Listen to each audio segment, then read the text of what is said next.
Cursor pointer মানে কি? Cursor pointer মানে যেমন এই যে গেলাম না, হাত হয়ে গেল, দ্যাট মিন্স কি এইখানে ক্লিক করা যাবে। বিষয়টা বুঝছেন? যে এইটার উপরে গেলাম, এই যে বাইরে গেলাম, বাইরে বাইরে, এই যে এটার উপরে পয়েন্টার, পয়েন্টার মানে এটা ক্লিক করা যাবে। তারপরে এখানে যদি পয়েন্টারের পরে আছে কি মুভ, কার্সর মুভ। মুভ মানে কি? যদি এই যে মুভ মানে এরকম, যদি আপনি কোনো ফাংশনালিটি তৈরি করেন যেটাকে মুভ করা যাবে, হইতে পারে না যে আপনি একটা ওয়েবসাইট তৈরি করলেন যেখানে ওয়েবসাইটের ছবিগুলো এক জায়গা দিয়ে আরেক জায়গায় সরাই নেওয়া যায়, ঠিক আছে?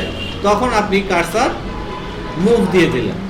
তো এখানে যে যারা ইউজাররা এখানে আসলে বুঝতে পারবে যে এইটাকে মুভ করা যাবে, দ্যাট মিনস এটা ক্লিক করে মুভ করতে পারবে। এটা তো আমরা ওই ফাংশনালিটি নেই কিন্তু এখানে। আর বাটনটাকে সবসময় কার্সর পয়েন্টার রাখবে, ঠিক আছে? পয়েন্টার, দ্যাট মিনস ওইখানে ক্লিক করা যাবে, যেখানেই ক্লিক করা যাবে। যেমন এমন যদি হয় যে আমি চাই ইমেজের উপরে কার্সর পয়েন্টার থাকবে, কার্সর পয়েন্টার ইমেজের উপরে, বুঝছেন? তাহলে মানে ইমেজের উপরে ক্লিক করলেও যেমন ওনার প্রোফাইল খুলে যাবে, এরকম আমি একটা ফাংশনালিটি তৈরি করলাম ব্যাকগ্রাউন্ডে, তৈরি করলাম। তো এই যে ইমেজের উপরে আসলে কার্সর পয়েন্টার হয়ে গেল, এমনিতে দেখছেন ইমেজের উপরে কার্সর পয়েন্টার। তারপরে বিভিন্ন আছে, যেমন মুভ দেখাইলাম এইমাত্র। তারপরে আছে সেল। সেল মানে কি? সেল মানে এই যে এক্সেলে দেখেন না, এক্সেলে এই চিহ্নটা দেখছেন, সেল, এটা সেল। যখন আপনারা টেবিল নিয়ে কাজ করবেন তখন ওই সেলগুলো যখন ইন্ডিকেট করবেন তখন কার্সর সেল দিয়ে দেবেন। তারপরে আছে কার্সর, আর কি আছে ওই কার্সর,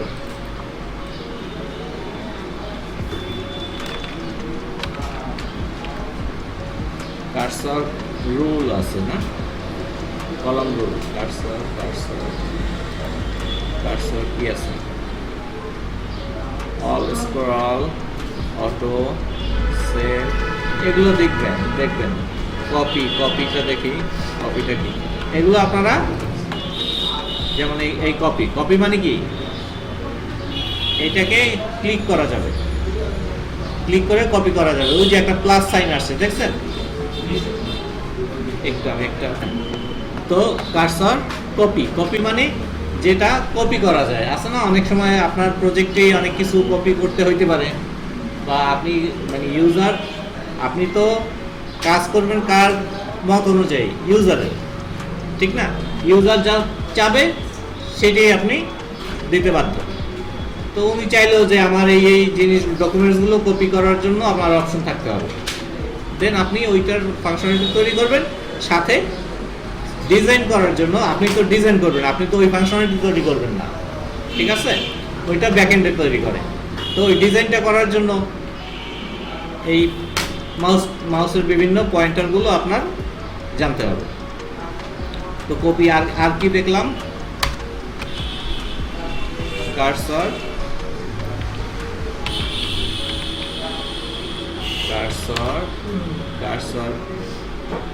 কল রিসাইজ, এগুলো বিভিন্ন ইসের। আর কি অটো এলাইসটা কি? এলাইসটা আমি এটা একটা দিক নির্দেশ করে, এলাইস। বিভিন্ন আপনারা বাসায় বসে প্র্যাকটিস করে দেখবেন, ঠিক আছে?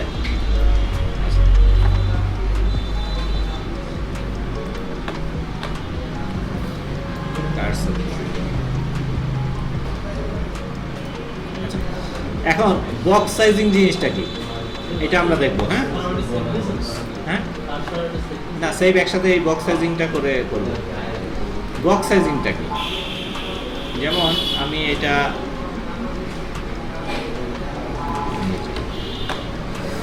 এগুলো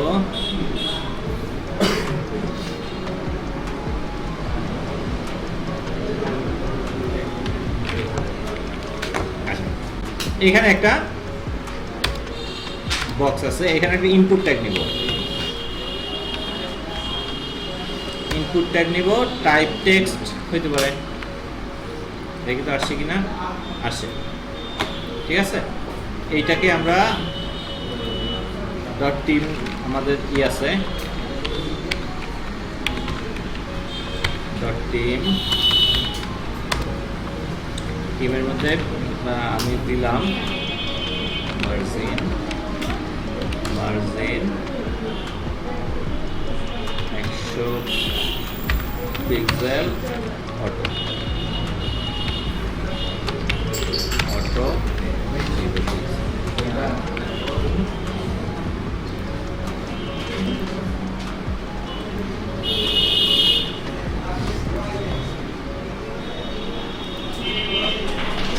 এই অটোটা কাজ করে না।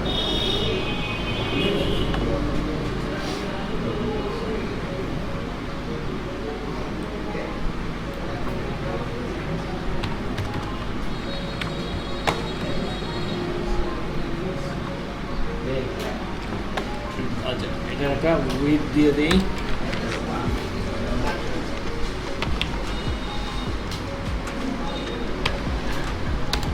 উইথ দিলাম 200 পিক্সেল, 500 পিক্সেল, ঠিক আছে।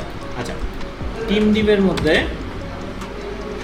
ইনপুট ট্যাগ নাকি, তাহলে ডট টিমের ইনপুট ট্যাগ নাকি, ইনপুট ট্যাগকে বলবো তোমার উইথ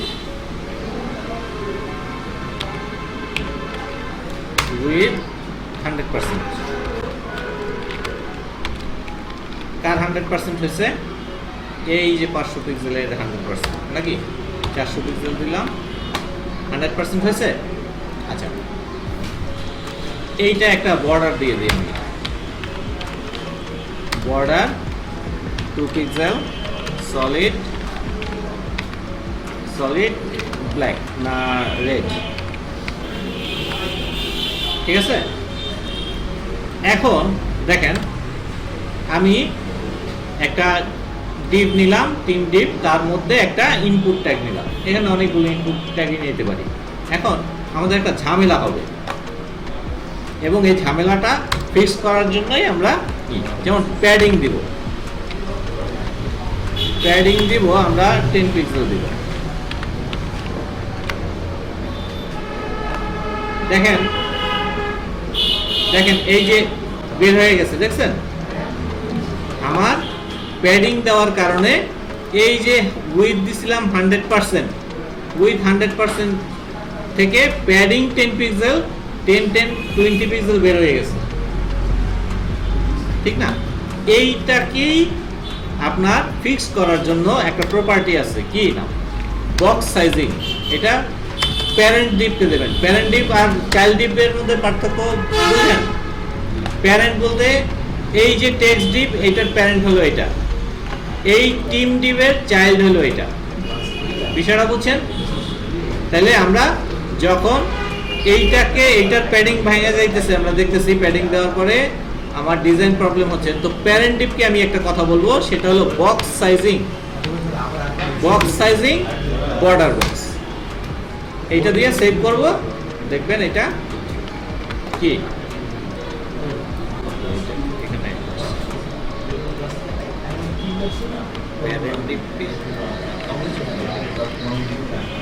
না ওইটা কি ইনপুট কি বলে দিতে হবে, সব ইনপুট ট্যাগের মধ্যেই এটা হয় সাধারণত, ঠিক আছে? ইনপুট ট্যাগই আপনার এটা বেশি দেখবেন। তো আপনার এটা জানি ফিক্সড হয়ে যায়, box size and border box, মানে বর্ডারের বাইরে যেতে পারবে না, প্যারেন্টের বাইরেও যেতে পারবে না, যতই আপনি দেন। এখানে প্যাডিং এখন 20 পিক্সেল দেন, সমস্যা নাই, ও আর বাইরে যাবে না, ওই বক্সের মধ্যেই থাকবে। বিষয়টা বুঝছেন? এখানে যদি 90% দেন, তাহলে আবার 90% হয়ে যাবে, কিন্তু 100% হইলে ও আর ভাঙবে না। বিষয়টা বুঝছেন? এইটার একটা বর্ডার দিতে পারেন, বর্ডার 2 পিক্সেল solid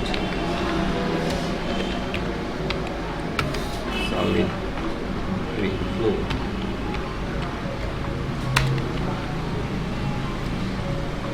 বিষয়টা বুঝছেন? বুঝাইতে পারছি? বক্স সাইজিং বর্ডার বক্স কেন কোন কাজে ব্যবহার হয়? যে ডিজাইন যদি ভেঙে যায় বা অন্য কোনো হয় প্যাডিং এবং মার্জিনের কারণে, তখন এটা ফিক্স করার জন্য এটা ইউজ করা হয়। ঠিক আছে? তো এই বক্স সাইজিং বর্ডার বক্সটা আসলে ইউজ করে একদম অল সেটআপ যখন করে না, তখন এটা করে। তাহলে একসাথে সকল ট্যাগের জন্য এটা কার্যকর। এটা কি অল না? অলের জন্য আমরা মার্জিন 0 প্যাডিং 0 দিছি না, এবং অল ট্যাগের জন্য বক্স সাইজিং বর্ডার বক্স দিয়ে রাখবো। আমরা রিসেটিং যখন করবো, একদম প্রথম শুরু করবো, তখনই আমাদের কিছু রিসেটিং করা লাগবে। সেটা আমরা এই কোর্সের শেষে আমরা দেখবো যে কিভাবে রিসেটিং করে আমরা এই করবো। ঠিক আছে? ওকে, এরপরে কি আছে? জেড ইন্ডেক্স, এটা দেখাবো অনেক। ট্রানজিশন,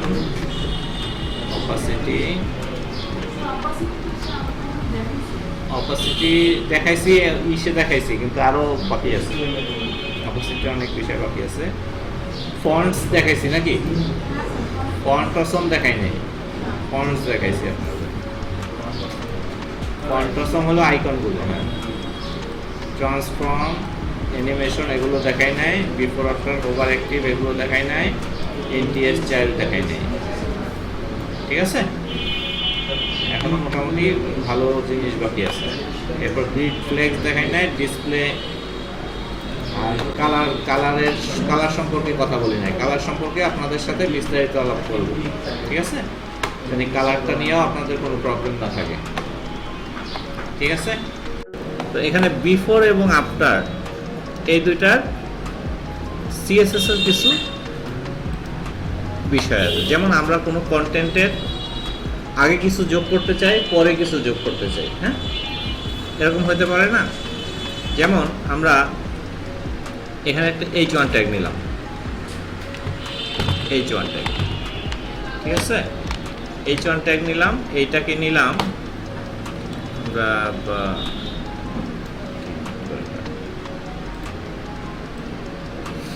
বাদ দিয়ে দেই।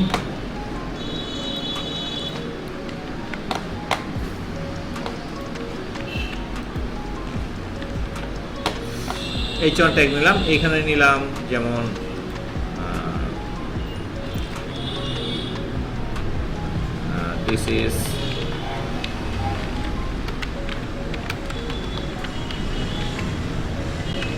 this is heading। ঠিক আছে? H1 ট্যাগ নিলাম, এত বড় 250। আচ্ছা, তো H1 কে আমরা একটু কি করি, টিম ডিভ,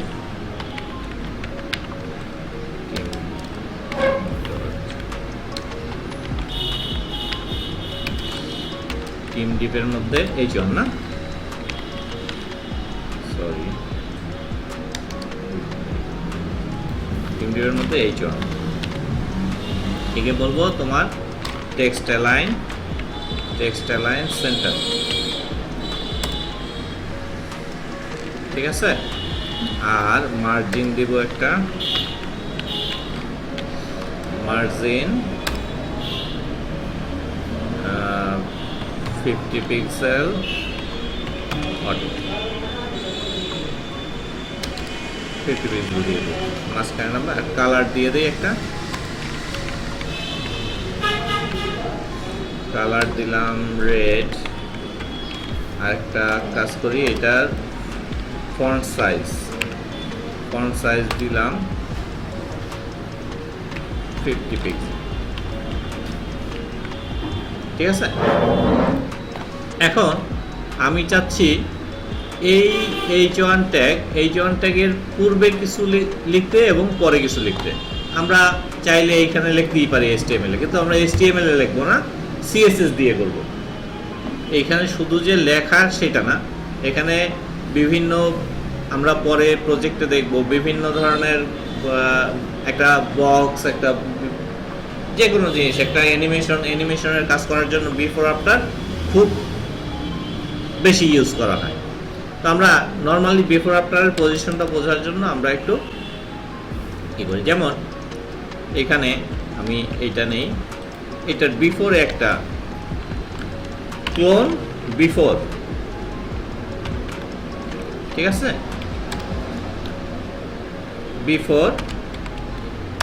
বিফোরে কিছু যোগ করব, আর এটার আফটারে কিছু যোগ করব। দেখেন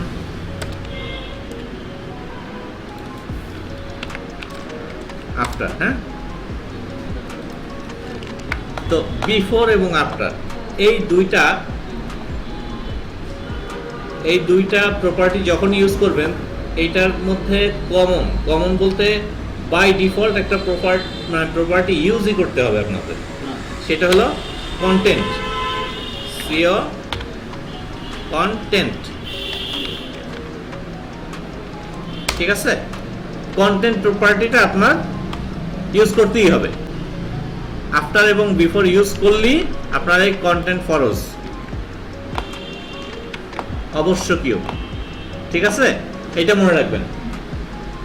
এখন এইখানে যাচ্ছেন আপনি কিছু যোগ করতেন, যেমন বিফোরে যোগ করবেন, আপনি যোগ করেন, আসছে, আফটারে যোগ করবেন, আসছে, হ্যাঁ, আসলো। এখন আপনি চাইলে এইটার ডিজাইন আপনি আপনার মতন চেঞ্জ করতে পারেন, যেমন এইটার যে কালার ছিল রেড, আমি রেড রাখবো না, সিও কালার দিব আমরা গ্রিন, এটার কালার গ্রিন হয়েছে, এটার কালার দিব ব্লু, দেখছেন আমার এইখানে কিন্তু আমি টাচ করিনি, কিন্তু সিএসএস প্রপার্টি দিয়ে আমি এটার বিফোরে এবং আফটারে আমি কিছু যোগ করতে পারলাম। বিষয়টা ক্লিয়ার হয়েছে? এখন এইখানে যদি অনেক H1 ট্যাগ থাকে, এর প্রত্যেকটার আগে H1 ট্যাগের আগে পরে এটা যোগ হয়ে যাবে, থাকতে পারে না? আপনার অনেকগুলো ডিভকে বা অনেকগুলো সেকশনকে আপনি একটা ডিজাইন দিবেন, যে ডিজাইনটা সবগুলো সেম ক্যাটাগরি ডিভের সাথে যোগ হয়ে যাবে। যেমন আপনি একটা প্রোডাক্ট কার্ডই বানাইলেন, একটা প্রোডাক্টের ছবি, প্রোডাক্টের প্রাইস, প্রোডাক্টের হ্যাঁ, এখন প্রত্যেকটা প্রোডাক্টের কার্ডের সাথে আপনি চাইলেন যে আপনি একটা বাটন অ্যাড করে দিবেন।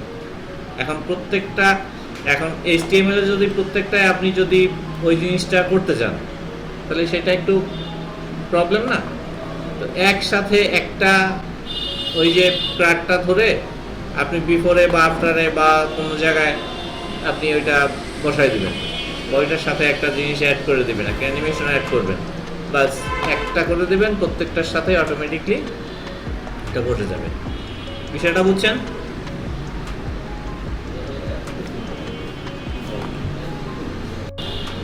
ওভার, ফোকাস, অ্যাক্টিভ, এই জিনিসটা কি? আচ্ছা, এই জিনিসটা শিখতে হলে আমাদের একটু কাজ করতে হবে।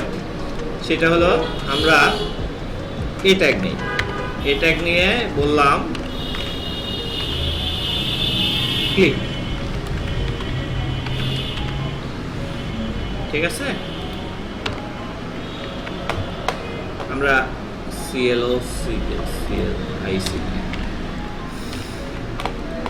আচ্ছা, এইটার আমরা অনেকগুলো নেই, ঠিক আছে। আমরা টিম ডিপকে বললাম, কি বলবো, আমরা টিম ডিপকে বললাম তোমার মার্জিন 50 পিক্সেল, ডানে বামে অটো,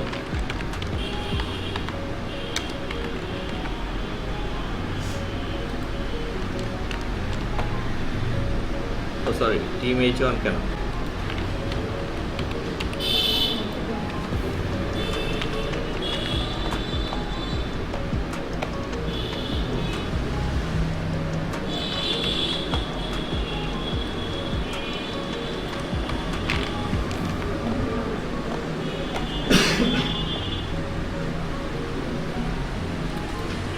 অটোটা কাজ করে না কেন?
তোমার মার্জিন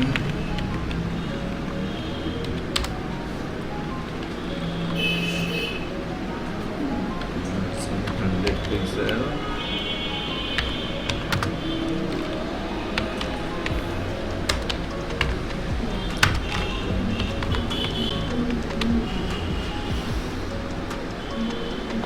এইটা কাজ করে না কেন? এটা কি আমাদের কিসের জন্য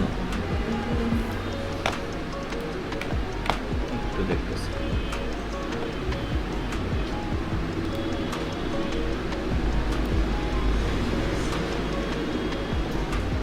মার্জিন কেন কাজ করবে?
মার্জিন কাজ করবে কেন?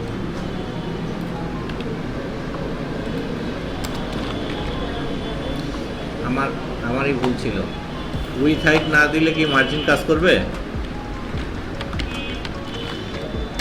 উইথ 600 পিক্সেল, তারপরে হাইট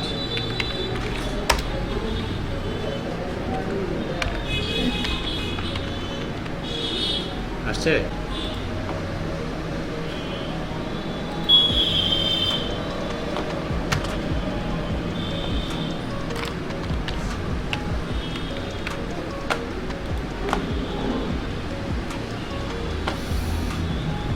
বর্ডার দিয়ে দিই,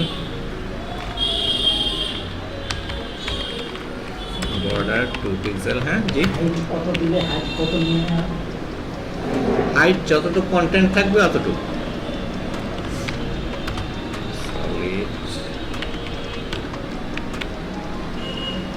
যতটুকু কন্টেন্ট থাকবে অতটুকু নেবে।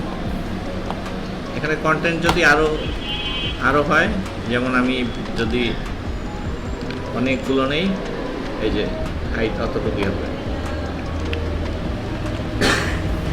ঠিক আছে?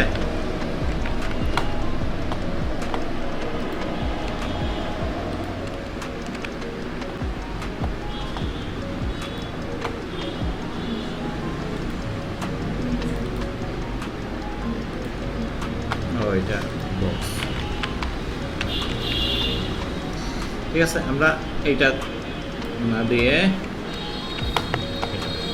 এখন আমরা বক্স ডিপের মধ্যে এটা একটাকে একটু ডিজাইন করি। বক্সের মধ্যে এটাই, ঠিক আছে? এটাকে আমরা বলবো যে তোমার কি, প্রথম বলবো কি টেক্সট ডেকোরেশন নান, নাকি যে এটা নিচের লেখাগুলো বাদ হয়ে যাবে, মানে আন্ডারলাইনটা ডেকোরেশনটা হয়ে যাবে। তারপরে বলবো ফন্ট সাইজ দিলাম 20 পিক্সেল। ঠিক আছে, একটু বড় হলো। তারপরে দিলাম আমরা কি দেব, আমরা কালার, ব্যাকগ্রাউন্ড কালার দেব, নাকি ব্যাকগ্রাউন্ড কালার দেব ব্ল্যাক দিয়ে দিলাম। ঠিক আছে, আচ্ছা। তারপরে আমরা ডিসপ্লে ব্লক দিয়ে দিই, ডিসপ্লে ব্লক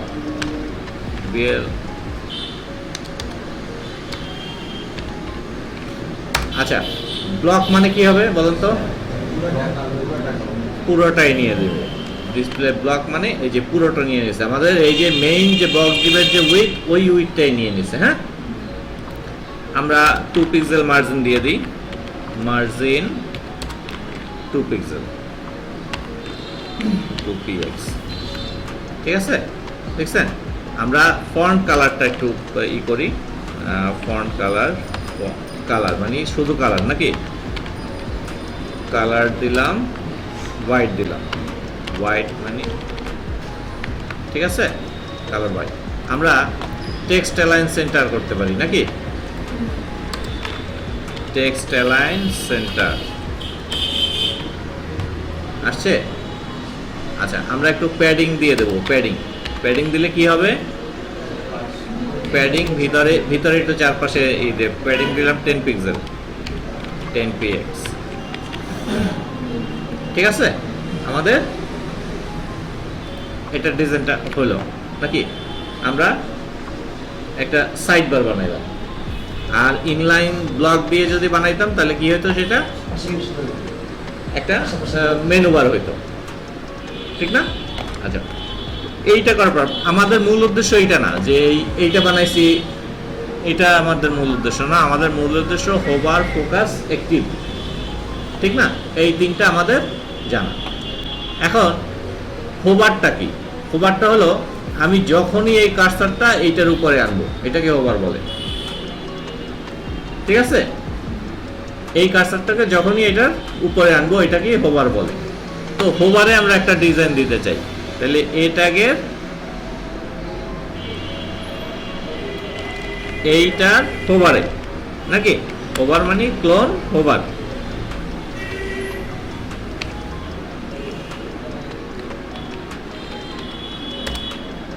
ঠিক আছে, আমরা একটা ডিজাইন দিতে চাই। এটা এইখানে একটু খেয়াল রাখবেন আপনারা, আমি একটু এটা বড় করে দিচ্ছি। এই যে এট্যাগ এবং হোভার এর মাঝখানে যে ক্লোন, এইটার দুইটার মধ্যে কোনো গ্যাপ দিবেন না আপনারা, ঠিক আছে? তাহলে কিন্তু কাজ করবে না। যেমন এইখানে ওই হোভারের এইখানেও গ্যাপ দিবেন না, এবং এট্যাগের পরেও গ্যাপ দিবেন না।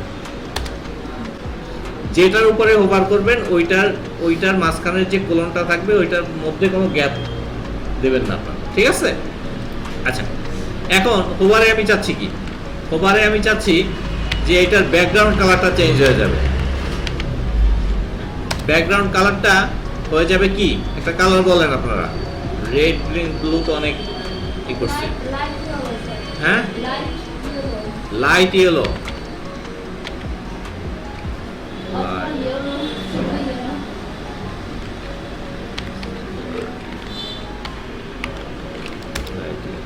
আচ্ছা দিলাম। এখন দেখি আমাদের এই যে হোভারটা দিলাম, এটা আমাদের কি কাজ করে। এই যে দেখেন বাইরে আসি, সমস্যা নাই, এই যে লাইট ইয়েলো দেখাই যাচ্ছে না, তাহলে লাইট ইয়েলো যদি দেয় তাহলে এটার কালারটা ব্ল্যাক দিতে হবে, ঠিক আছে? যেমন হোভার, এই যে মানে বিষয়টা বুঝছেন, যখন আমরা এটা নিচ্ছি, মাউস পয়েন্টারটা নিচ্ছি, তখন এইটার ব্যাকগ্রাউন্ড কালার চেঞ্জ হচ্ছে, সাথে সাথে ফন্টের কালারটা চেঞ্জ হচ্ছে, রিভার্স হচ্ছে, ঠিক আছে? দেখেন, ঠিক না? তো এইটা কালার আপনারা দিয়ে নেবেন, এটা কোনো ব্যাপার না, ঠিক আছে? এটা হলো কি হোভার ইফেক্ট। আপনারা মেনুতে দেখেন না যে হোভার, যখনই মেনুর উপরে কার্সর নেন তখন একটা কালার চেঞ্জ হয়, এটাকে হোভার বলে। তো আপনারা হোভার করতে পারবেন, এটা হোভার যে কোনো এলিমেন্টের উপরে আপনি হোভার ইফেক্ট দিতে পারেন, যেটাই দরকার হবে যে কোনো জিনিসে। তো হোভার, এই যে হোভার দিতে পারতেছেন, হ্যাঁ। এখন আপনারা কি করবেন, ফোকাসটা কি বা অ্যাক্টিভটা কি, এটা আমরা অ্যাক্টিভ, অ্যাক্টিভ, ঠিক আছে? অ্যাক্টিভে আমি চাচ্ছি ব্যাকগ্রাউন্ড কালার চাচ্ছি ম্যাজেন্টা নাকি, ম্যাজেন্টা, ঠিক আছে? অ্যাক্টিভ কি, যখন আমি ক্লিক করব, এই যে আমি যখন ক্লিক করছি, আমার হাত তো দেখতে পাচ্ছেন না, আমি এই ক্লিক করলাম, এটা অ্যাক্টিভ। ক্লিক করলে এটা অ্যাক্টিভ, ক্লিক করলে এটা অ্যাক্টিভ, ক্লিক করলে এটা অ্যাক্টিভ। ঠিক আছে, বুঝতে পারছেন? আচ্ছা, তো হোভার আমরা পারলাম, অ্যাক্টিভ আমরা পারলাম, যেটাকে ক্লিক করব এটাকে অ্যাক্টিভ। আর ফোকাসটা কি? ফোকাস ফোকাস হলো যেমন এই ডট বক্স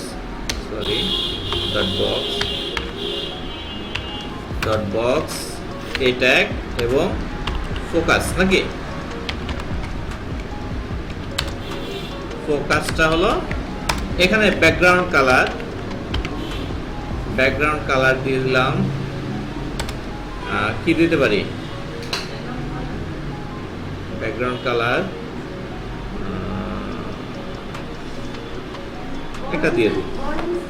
একটা দিয়ে দিলাম। যাক, এখন কি হচ্ছে? এই যে হোভার হচ্ছে, চাপ দিলে ওটা বোঝা যাচ্ছে না, কারণ হলো গিয়ে আপনার এটা ফোকাসটা রাখতে হবে আপনার অ্যাক্টিভের আগে, তাহলে কাজ করবে। এই যে দেখেন, চাপ দিলাম, কি ম্যাজেন্টা, ছেড়ে দিলাম, কি এটা চকলেট কালার হয়ে গেল। আবার চাপ দিলাম, অ্যাক্টিভেটটা চাপ দিয়ে ধরে রাখতে হবে, কিন্তু ছেড়ে দিলেই আপনার ফোকাসে চলে আসবে। মানে লাস্ট ক্লিক কোনটা করলাম এটা জাস্ট এটা ইন্ডিকেট করবে। ঠিক আছে, আমি এই লাস্ট ক্লিক কোনটায় করলাম। যখন ক্লিক করবেন ওই সময়টুকু ক্লিক করা অবস্থায় যখন থাকবেন, যতক্ষণ মাউস পয়েন্টার উপরে আপনার আঙুল থাকবে ততক্ষণ আপনার অ্যাক্টিভ। ঠিক আছে, যখন ছেড়ে দেবেন তখন ফোকাসে চলে আসবে, লাস্ট ফোকাস। তাহলে অ্যাক্টিভ, হোভার, ফোকাস, বুঝতে পারছেন? হ্যাঁ, কোনো সমস্যা আছে? অ্যাপ্লাই করতে পারবেন? হ্যাঁ, আচ্ছা। তো এনটিএস চাইল্ডটা কি?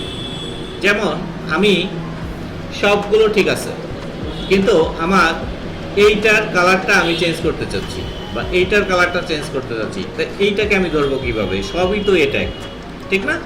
আর সবগুলো তো আলাদা আলাদা ক্লাস বা আইডি দেওয়াও অনেক সময় সম্ভব হয় না, অনেক যদি থাকে, একই ধরনের বিষয় থাকে। তখন একটা প্যারেন্টের মধ্যে যদি চাইল্ড যে এগুলো এলিমেন্টগুলো থাকবে ওইগুলোকে আপনার খুব সহজে ধরার একটা আছে। যেমন ডট বক্স, যার এনটিএস চাইল্ড, নাকি? NTS child. এখন চাইল্ড নাম্বারটা আপনি বলবেন, এখন কয় নম্বরটা চাচ্ছেন আপনি? 1 2 3 4 5, 5 নম্বরে আমি একটা বলে দেব, 5। NTS child 5। এইটা কি করব আমি? ব্যাকগ্রাউন্ড কালার আমি রেড করে দেব।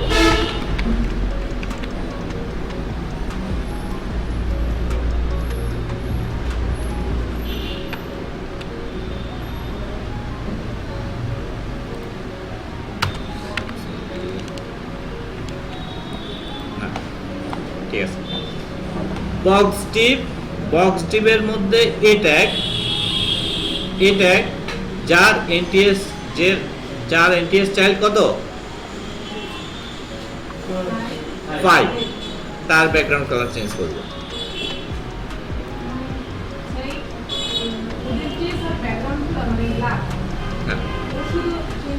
হ্যাঁ, এই ব্যাকগ্রাউন্ড কালার 5 নম্বর চেঞ্জ হয়েছে। যদি আপনি 3 নম্বর করেন 3 নম্বর চেঞ্জ হবে। যদি এখানে 7 নম্বর করেন 7 নম্বর চেঞ্জ হবে। যদি আপনি যেটা করতে চান 9 নম্বর করেন 9 নম্বরটা চেঞ্জ হবে। ঠিক আছে, এখন এখানে এনটিএইচ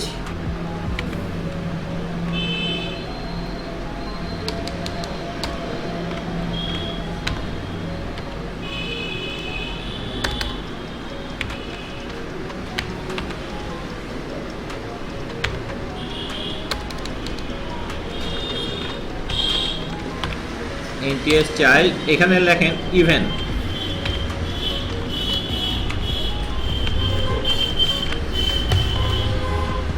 যে ইভেন চাইল্ডগুলো সব আমরা কালার, ব্যাকগ্রাউন্ড কালার এটা করে দিলাম। আমি অড চাইল্ডগুলোকে অন্য কালার দিয়ে দিব।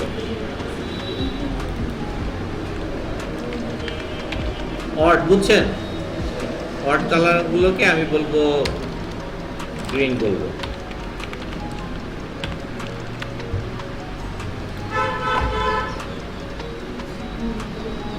বুঝতে পারছেন কি মজা লাগতেছে? ডিজাইন সহজ না কঠিন? সহজ। তো অড চাইল্ডগুলোকে আমরা এই করে দিলাম। এখন কোনোভাবে আপনার মনে হইতে পারে যে আমি শুধু ফার্স্ট চাইল্ড অথবা লাস্ট চাইল্ডকে আমি কিছু বলবো, হইতে পারে না? তাহলে সেইখানে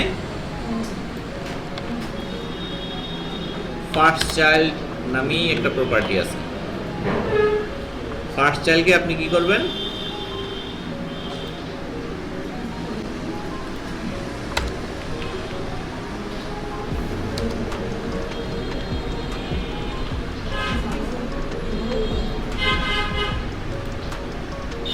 বক্স দিয়ে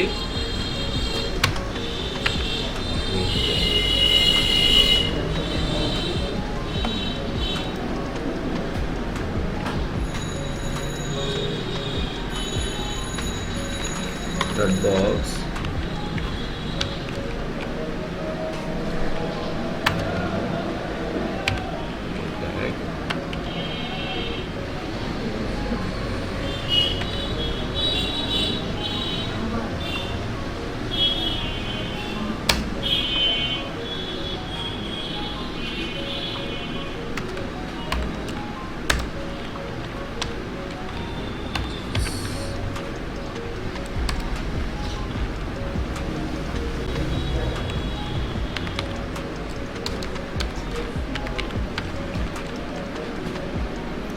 ফার্স্ট চাইল্ড, একদম সরাসরি লিখবেন ফার্স্ট চাইল্ড, তখন এনটিএস না। হ্যাঁ,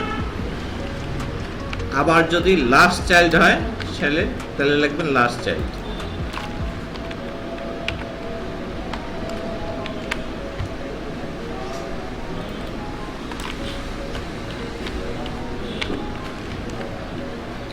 বিষয়টা বুঝছেন?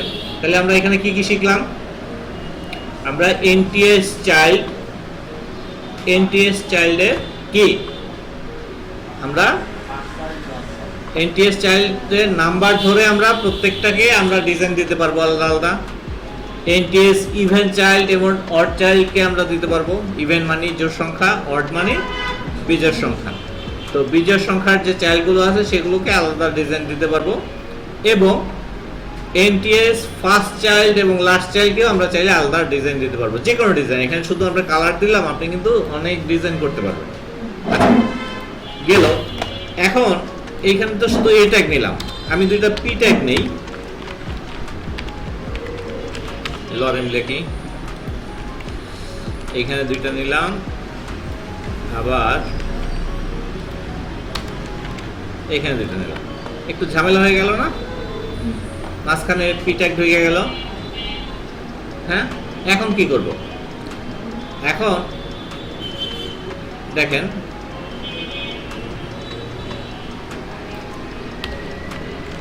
এখন আপনি এইটাকে ডিজাইন দিবেন। কয় নম্বর চাইল্ড বলবেন? 4 নম্বর। দেখি, ডট বক্স এ ট্যাগ 4 এনটিএস চাইল্ড কত? 4 নম্বর না? 4।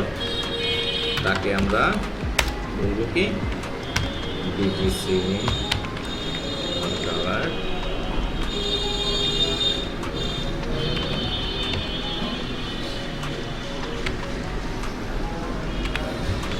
কি হচ্ছে? হ্যাঁ, রেড হচ্ছে না, কারণ 4 নম্বরে কে? এ ট্যাগ না, 4 নম্বরে এসে পি ট্যাগ। 4 নম্বরে পি ট্যাগ, 4 নম্বরে এ ট্যাগ না। ঠিক আছে? আবার যদি এটা, তাহলে হিসাবটা কিভাবে, কাউন্টিং এখান থেকে যে কয়টা ট্যাগ থাকবে ওই কয়টাই কাউন্টিং করতে হবে। 1 2 3 4 5 6 7 8 9 10 11 12 13, ঠিক আছে? এখন দেখেন আমি যদি এইটাকে দিতে চাই 1 2 3 4 5 6 নম্বর, তো এখন যদি 6 নম্বরে দেই, হচ্ছে 6 নম্বরে?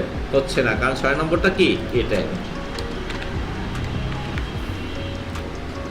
বিষয়টা ক্লিয়ার?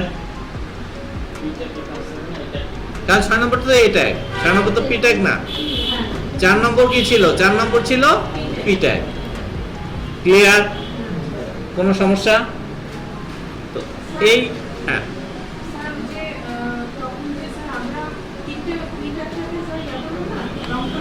হ্যাঁ হুম